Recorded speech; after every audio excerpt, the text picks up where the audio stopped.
Hello मैत्रिणींनो, कालच्या शॉर्ट्समध्ये तुम्हाला कळलं असेल की मला सकाळी लवकर उठून ना एक मेकअपची ऑर्डर होते.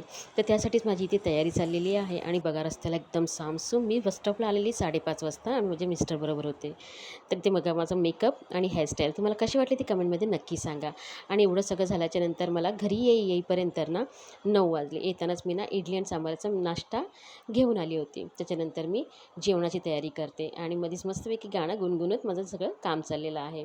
इथे वांग्या बटाट्याची भाजी बनते. इथे एक फोडणीला कांदा टाकलेला आहे आणि लसूण घातलेला आहे. त्याच्यानंतर मी तिखट मसाला आणि गरम मसाला घालून टोमॅटो घातले. चांगलं तेलात परतल्याच्यानंतर ह्याच्यामध्ये कापलेले वांगे आणि बटाटा घातलेला आहे आणि त्याच्यानंतर गोडं वाटण घालून जेवढं मला पाणी पाहिजे होतं तेवढं पाणी घातलं आणि चवीप्रमाणे मीठ घातलं. 2 शिट्ट्या काढून घेतल्या आणि मस्तपैकी अशी माझी गरगरीत वांगा बटाट्याची भाजी तयार झाली आहे. आणि त्याच्यासोबतच मी इथे भाकरी बनवून घेतलेली आहे. तर हा मिनी ब्लॉग तुम्हाला आवडला असेल तर लाईक शेअर सबस्क्राईब करा.